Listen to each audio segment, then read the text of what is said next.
Hello again. Some people will be forgiven for thinking this is a bit of a game of deja vu, because didn't we have an Hitachi 42-inch LCD only last week?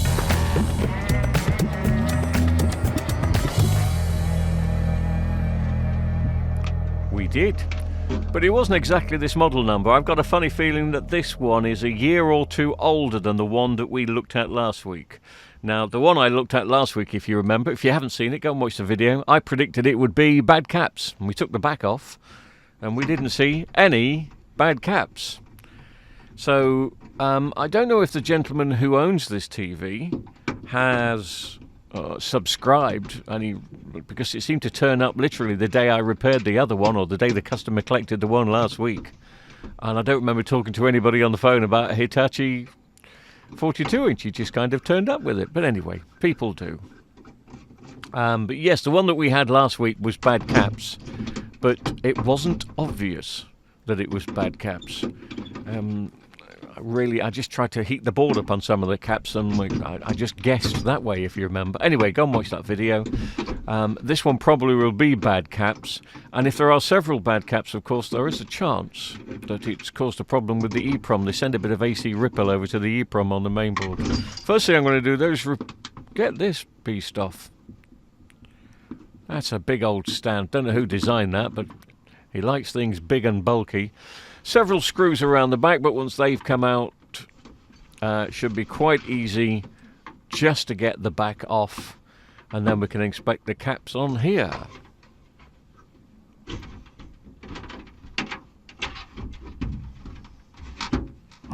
Power lead out the way.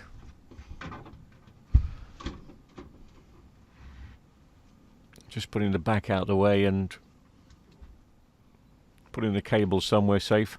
And here's the board. And I can see that one, that's the obvious one. We changed that on the other one last week, but there's more, look. There's several. 4 or 5 here to be changed. Not too sure of the values yet, but we'll go through the values as we change them. I'm just going to give it a bit of a clean, then I will fetch my box of caps over. I haven't bought caps in a long time. I've just got a box. Most people are organised and they've got the caps in some sort of numerical or microfarad order. Not me. It's just a jumble sale of caps. And the problem's going to be I'm not going to have the exact values.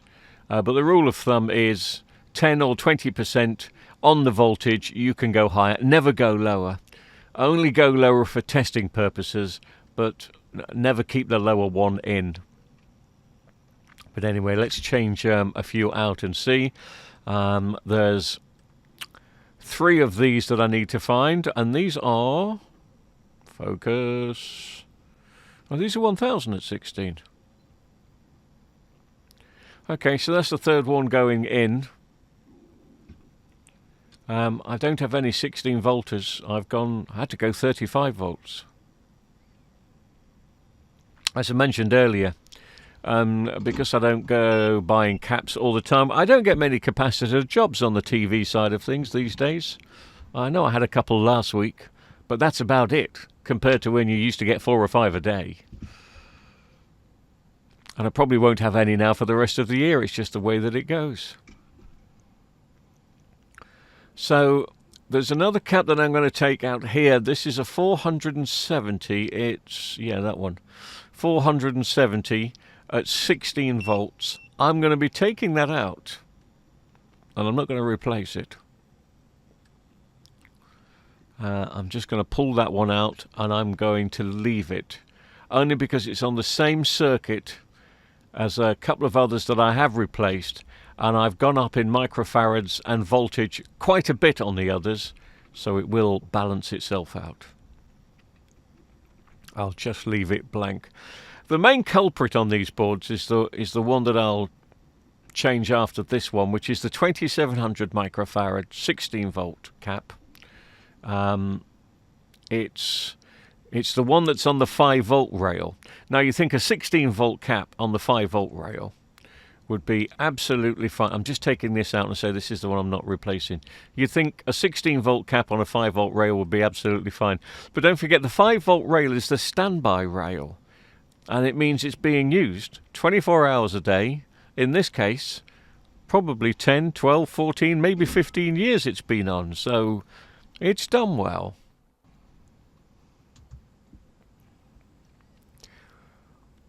So the final one that I'm going to stick in is that one I was just talking about, 27 microfarads at 16 volts. I have swapped it. I've swapped that for like. I've got plenty of those in. So that's gone in there. Let's just have a look what else that we've changed. In the top left-hand corner, we've got two 1000s at 16. At the bottom, there's a 50 volt 1000, but I've had to go 2200 on that. But it's on the same line. It's on the same rail as this one here, and that's why I'm not replacing that one, so it will balance itself out. Anyway, that's my plan. Let's see if it works. Just going to stick this board back in.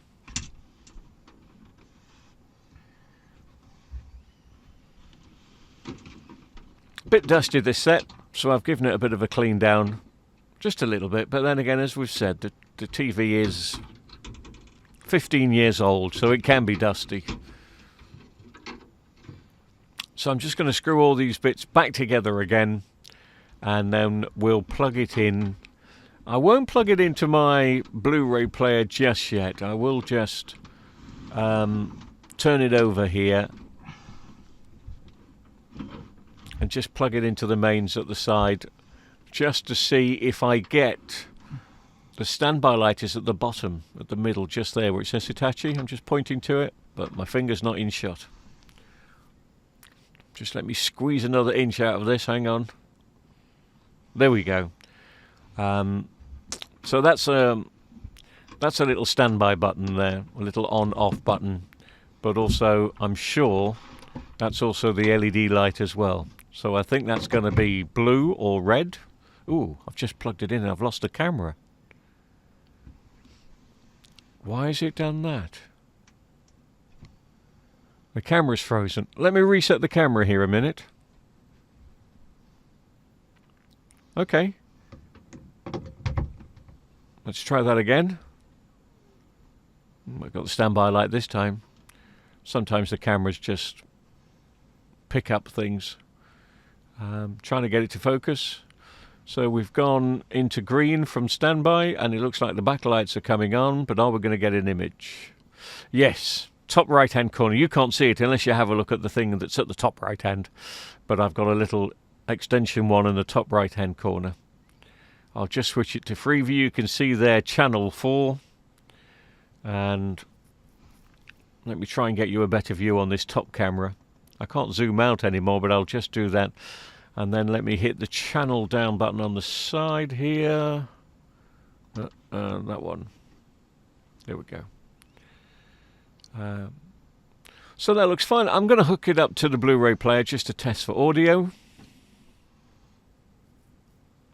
This is a remote control we used on the modern Hitachis and Toshibas, and the Panasonic a couple of weeks ago when I swapped all the boards over, if you remember. But it's on the same frequency as the old original Vestels from decades ago, so this should work this fine. There we go. Let me try and get it into HDMI 1. I've put the Blu-ray player in, so we'll have a bit of snooker. And I'm not getting HDMI. Why am I not getting an HDMI 1 pic? Oh, I am. Okay. And we've got audio. Jolly good. Apart from the capacitors on these sets, and once again, do bear in mind how old these sets are. You know, everything needs a bit of attention after 15 years. Apart from the capacitors, these sets are pretty indestructible. That's the second one in 2 weeks that I've saved. And they'll probably keep going. The only capacitor that will go on this will be that 2700. Again, because they're kept in standby. But it's working. Give it back to the customer. Thanks for watching.